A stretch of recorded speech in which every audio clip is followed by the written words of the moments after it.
नमस्कार दोस्तों, मैं Anil Kumar, assistant professor political science. आज के इस वीडियो में हम BA second year political science के टॉपिक अमेरिकी राज व्यवस्था के बारे में पढ़ेंगे। अमेरिकी राज व्यवस्था में जो शक्तियों का पृथक्करण एवं नियंत्रण तथा संतुलन का जो सिद्धांत है उसकी आज हम चर्चा करेंगे। Separation of powers and checks and balance theory. तो ये सिद्धांत सबसे पहली बात आती कहाँ से लिया गया है। अमेरिकी संविधान निर्माताओं ने ये सिद्धांत कहाँ से अपनाया, क्यों अपनाया। जब हम किसी चीज़ को पढ़ते हैं तो पहला सवाल क्यों का आना चाहिए कि हम ये चीज़ क्यों पढ़ रहे हैं, इससे हमें क्या क्या जानकारियाँ मिलेंगी। तो ये जब आप चीज़ दिमाग में बैठा लेते हो तो वो जो भी आप पढ़ रहे हो उसको समझने में आसानी हो जाती है। तो शक्तियों का पृथक्करण एवं नियंत्रण तथा संतुलन का जो सिद्धांत है वो अमेरिकी संविधान में मॉन्टेस्क्यू की पुस्तक से लिया गया है। मॉन्टेस्क्यू की पुस्तक का क्या नाम था? स्पिरिट ऑफ लॉज, 1748 में लिखी गई थी। और इसमें ये कहा गया था कि सरकार के जो 3 अंग होते हैं, जैसे कि विधायिका, कार्यपालिका और न्यायपालिका, इन तीनों को अलग अलग रहना चाहिए। बिल्कुल अलग भी नहीं रहना चाहिए, इससे कामकाज सुचारू रूप से नहीं चलेगा। तो क्या होना चाहिए कि तीनों अंग अलग भी हों लेकिन एक दूसरे के ऊपर इनका नियंत्रण भी रहे ताकि इनमें संतुलन बना रहे। और अगर ऐसा हो गया तो व्यक्ति के अधिकार और जो स्वतंत्रताएं हैं वो सुरक्षित रहेंगी। अमेरिकी जो संविधान निर्माता थे उनका ये मानना था कि अगर ये 3 अंग हैं, विधायिका, कार्यपालिका और न्यायपालिका, इन तीनों अंगों में यदि संबंध मधुर हो जाते हैं, एक अंग का दूसरे अंग के साथ या एक के ऊपर दूसरे की निर्भरता रहती है, तो इसका अंतिम परिणाम ये निकलता है कि व्यक्ति की आज़ादी या उसके अधिकार कम होते जाते हैं, तानाशाही प्रवृत्तियां विकसित होने लग जाती हैं। इसीलिए अमेरिकी संविधान निर्माताओं ने मॉन्टेस्क्यू की पुस्तक स्पिरिट ऑफ लॉज में से ये चेक्स एंड बैलेंस थ्योरी अपनाई। अब ये अमेरिकी संविधान में कैसे है, शक्तियों का पृथक्करण कैसे किया गया है, सेपरेशन ऑफ पावर्स कैसे किया गया है, उसकी हम चर्चा करते हैं। सरकार के तीनों अंगों में से प्रत्येक अपने क्षेत्र में स्वतंत्र होना चाहिए, उसे अपने कार्य क्षेत्र तक ही सीमित रहना चाहिए और उसके द्वारा दूसरे अंग के कार्य को प्रभावित करने या उस पर नियंत्रण स्थापित करने की चेष्टा नहीं की जानी चाहिए। इसके लिए संविधान में व्यवस्थाएं भी की गई हैं, जैसे कि शासन के तीनों अंगों के सदस्यों के चयन की अलग अलग या भिन्न भिन्न प्रक्रिया है। कांग्रेस अर्थात सीनेट और प्रतिनिधि सभा के सदस्य जनता द्वारा प्रत्यक्ष रूप से निर्वाचित होते हैं। प्रतिनिधि सभा के सदस्य तो जनता द्वारा सीधे तौर पर निर्वाचित होते ही थे, लेकिन सीनेट के सदस्य शुरुआत में प्रत्यक्ष तौर पर निर्वाचित नहीं होते थे, अपितु उनका जो निर्वाचन है वो राज्य विधानमंडलों के द्वारा किया जाता था। और इससे हुआ ये कि राज्य विधानमंडलों के अंदर विवाद उत्पन्न हो गए और सीनेट के जो सीटें होती थी किसी किसी राज्य से तो वो खाली रहने लग गई। इस वजह से राज्य विधानमंडलों से ये अधिकार छीन करके निर्वाचन का और किसको दे दिया गया? जनता को। इसलिए जनता का सदन जो है प्रतिनिधि सभा, उसी की तरह सीनेट की शक्तियां हैं उनमें भी वृद्धि हो गई। वो भी एक लोकप्रिय सदन के रूप में हो गया क्योंकि उसका चुनाव, उसके सदस्यों का चुनाव भी जनता के द्वारा प्रत्यक्ष रूप से किया जाता है। अमेरिका का जो राष्ट्रपति होता है उसका निर्वाचन एक निर्वाचक मंडल द्वारा अर्थात जनता द्वारा परोक्ष रूप से निर्वाचित होता है और न्यायाधीशों की नियुक्ति सीनेट के अनुसमर्थन पर राष्ट्रपति द्वारा की जाती है। तो तीनों ही अंग है, जैसे कि कांग्रेस है, इसके सदस्यों का निर्वाचन जनता प्रत्यक्ष तरीके से करती है। संसद का यानी विधायिका का, और कार्यपालिका यानी राष्ट्रपति का अप्रत्यक्ष तरीके से होता है, और न्यायपालिका के सदस्यों का निर्वाचन कैसे होता है?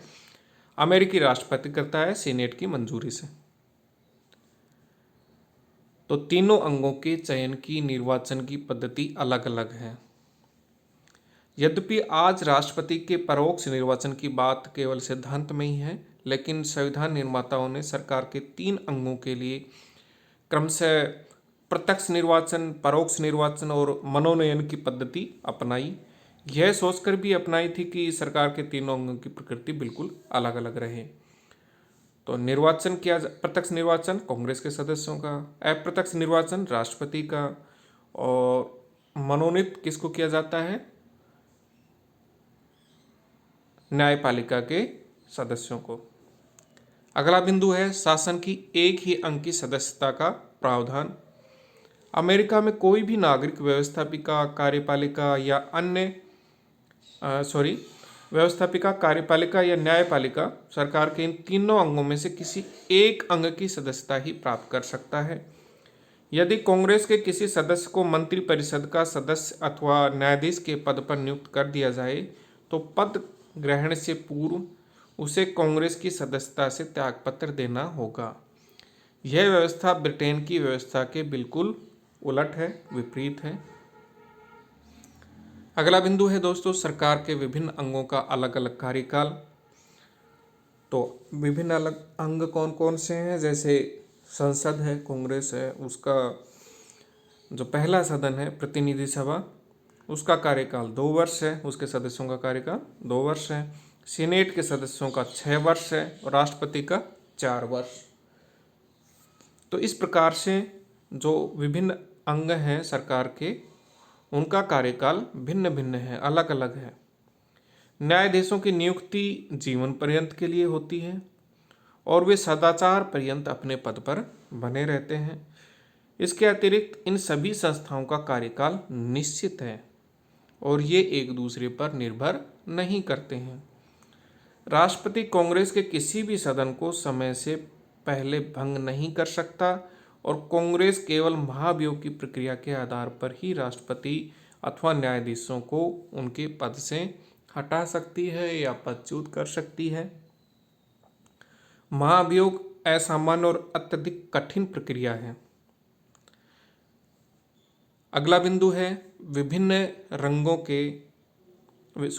अंगों के सदस्यों के उत्तरदायित्व के संबंध में भिन्नता। दोस्तों, ये विभिन्न अंगों लिखना था और मेरे द्वारा गलती से ये टाइप हो गया रंग। तो सरकार के जो विभिन्न अंग हैं उनके जो उत्तरदायित्व हैं वो भी अलग अलग हैं, भिन्न भिन्न हैं। संविधान के द्वारा भी चुनाव के संबंध में जो व्यवस्था की गई है उसके आधार पर प्रतिनिधि सभा का सदस्य अपने आप को जिले के मतदाताओं के प्रति उत्तरदायी समझता है। सीनेट सदस्य स्वयं से संबद्ध संघ की इकाई अर्थात संपूर्ण राज्य के प्रति उत्तरदायी समझता है। राष्ट्रपति संपूर्ण राष्ट्र के प्रति उत्तरदायी है और न्यायाधीश संविधान के प्रति उत्तरदायी है। अब बात आती है नियंत्रण और संतुलन के सिद्धांत की कि ये एक दूसरे को कैसे कंट्रोल करते हैं। सबसे पहले हम इसका अर्थ जान चुके हैं, पुनः मैं दोहरा देता हूँ कि इसके नियंत्रण और संतुलन के सिद्धांत के अर्थ क्या है, प्रकृति क्या है, मीनिंग क्या है। नियंत्रण और संतुलन के सिद्धांत का आशय यह है कि शासन के विभिन्न अंग एक दूसरे की शक्तियों को इस प्रकार नियंत्रित करें कि शक्तियों का संतुलन स्थापित हो और सरकार का कोई भी अंग अपनी शक्तियों का दुरुपयोग न कर सके। शक्ति पृथक्करण और नियंत्रण तथा संतुलन, ये 2 सिद्धांत ऊपर से देखने पर परस्पर विरोधी प्रतीत होते हैं, लेकिन वास्तव में हम इन दोनों सिद्धांतों को देखें तो इनमें कोई विरोध नहीं है। ये तो एक दूसरे के सहायक हैं और एक दूसरे के हम पूरक कह सकते हैं। इन दोनों सिद्धांतों का उद्देश्य एक ही है और वह है शासन की शक्तियों को मर्यादित करना ताकि संविधानवादी शासन की स्थापना की जा सके। और शासन नागरिकों की स्वतंत्रताओं को आघात न पहुंचा सके, अपनी शक्तियों को दुरुपयोग न कर सके। ये इसका उद्देश्य है। अब अमेरिकी संवैधानिक व्यवस्था में नियंत्रण तथा संतुलन का जो सिद्धांत है वह कैसे काम करता है वो हम देखते हैं कि कांग्रेस की शक्ति पर नियंत्रण कैसे है। आपको मालूम है कि कौन कानून निर्माण की या विधि निर्माण की शक्ति किसको प्राप्त है? कांग्रेस को प्राप्त है। लेकिन कांग्रेस की शक्ति पर राष्ट्रपति और सर्वोच्च न्यायालय का प्रतिबंध है। कांग्रेस द्वारा पारित विधेयकों पर राष्ट्रपति को सस्पेंसिव वीटो अर्थात विलंबकारी निषेधाधिकार और जेबी वीटो प्राप्त होता है। राष्ट्रपति को प्राप्त निषेधाधिकार की यह शक्ति कांग्रेस की कानून निर्माण की शक्ति पर एक प्रभावी नियंत्रण है, जिसके प्रयोग में समय के साथ वृद्धि हुई है। राष्ट्रपति को ऐसे कुछ साधन भी प्राप्त हैं जिनके आधार पर कांग्रेस द्वारा किए जाने वाले कानून निर्माण के कार्य को प्रभावित किया जा सकता है।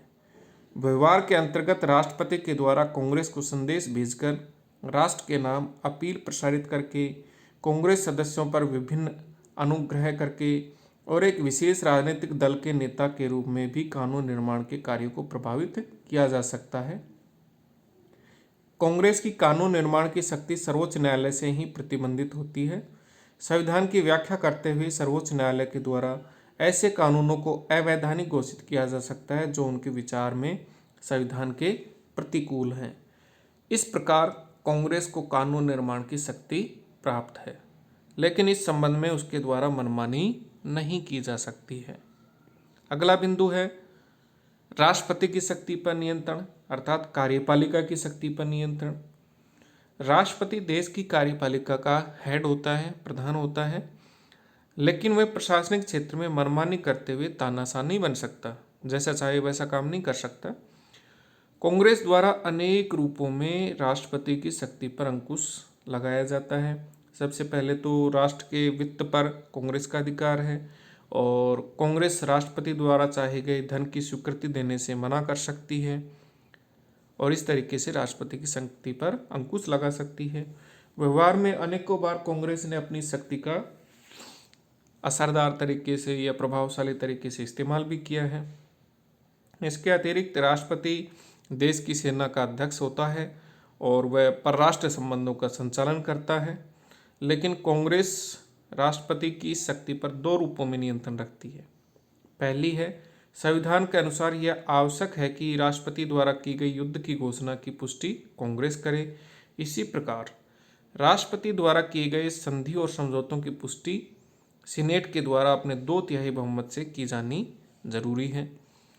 इस पुष्टि के अभाव में संधियां और समझौते व्यर्थ हो जाते हैं। यह सर्वविदित है कि कांग्रेस द्वारा पुष्टि प्रदान न किए जाने के कारण ही राष्ट्रपति विल्सन अमेरिका को राष्ट्रसंघ का सदस्य नहीं बना सके थे। इसी प्रकार राष्ट्रपति को बड़े बड़े पदों पर नियुक्तियां करने का अधिकार प्राप्त है, लेकिन राष्ट्रपति अपनी शक्ति का दुरुपयोग न कर सके, इसके लिए व्यवस्था की गई है कि नियुक्तियों पर सीनेट की स्वीकृति आवश्यक है। कांग्रेस के द्वारा राष्ट्रपति पर महाभियोग भी लगाया जा सकता है। राष्ट्रपति की शक्ति को न्यायपालिका द्वारा भी नियंत्रित किया जाता है। सर्वोच्च न्यायालय राष्ट्रपति के कार्यों का सर्वेक्षण कर सकता है और यदि वे कार्य संविधान की व्यवस्था के अनुकूल नहीं हो तो उन्हें अवैध भी घोषित किया जा सकता है। तो राष्ट्रपति की शक्ति पर कैसे कांग्रेस अंकुश लगाती है, ये इसका हमने विवेचन किया। सबसे महत्वपूर्ण जो बात है, मैंने पूर्व के वीडियो में भी आपको बताई थी कि अमेरिकी राष्ट्रपति विदेश से वैदेशिक संबंधों का जो कि संचालन करता है, वह यदि किसी दूसरे देश से कोई संधि करता है, कोई समझौता करता है, तो वो तभी लागू होगा जब सीनेट अपने 2/3 बहुमत से उसे मंजूरी दे दे या उसका अनुसमर्थन कर दे। तो इसका एक महत्वपूर्ण उदाहरण है दोस्तों कि 1914 से 18 तक पहला विश्व युद्ध चला। उसके बाद दुनिया भर में शांति स्थापना के लिए अमेरिकी राष्ट्रपति वुडरो विल्सन ने राष्ट्र संघ नाम की एक संस्था बनाने की अपील की और राष्ट्र संघ का जनक भी वुडरो विल्सन को ही माना जाता है। लेकिन स्वयं अमेरिका इस राष्ट्र संघ का सदस्य नहीं बना, क्योंकि सीनेट ने राष्ट्रपति के इस प्रस्ताव को मंजूरी नहीं दी, 2/3 बहुमत से इस प्रस्ताव को पारित नहीं किया। अगला बिंदु है न्यायपालिका की शक्ति पर आंशिक नियंत्रण। न्यायपालिका पर भी व्यवस्थापिका और कार्यपालिका के द्वारा सीमित नियंत्रण या कंट्रोल, लिमिटेड कंट्रोल रखा जाता है। कांग्रेस के द्वारा न्यायाधीशों की संख्या और उनका वेतन निश्चित किया जाता है और राष्ट्रपति सीनेट की सहमति से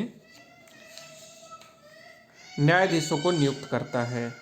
कांग्रेस के द्वारा संघीय न्यायालय का अपीलीय क्षेत्राधिकार सीमित किया जा सकता है और कांग्रेस महाभियोग के आधार पर न्यायाधीशों को उनके पद से हटा सकती है।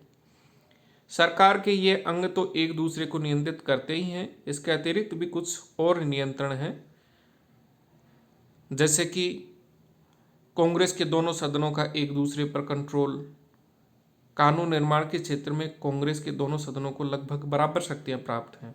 भारत की तरह नहीं है कि लोकसभा को ज़्यादा पावरफुल रखा गया है, वहाँ लगभग समान सी शक्तियाँ प्राप्त हैं। भले ही साधारण विधेयक हो या संविधान संशोधन विधेयक, दोनों के संबंध में प्रतिनिधि सभा और सीनेट को बराबर की शक्तियाँ मिली हुई हैं। लेकिन वित्त क्षेत्र में हम देख सकते हैं कि वित्तीय मामलों में वित्तीय जो प्रस्ताव होते हैं उनमें ज़रूर प्रतिनिधि सभा को कुछ ज़्यादा शक्तियाँ प्राप्त है। प्रतिनिधि सभा और सीनेट एक दूसरे को कंट्रोल करते हैं कानून निर्माण के क्षेत्र में।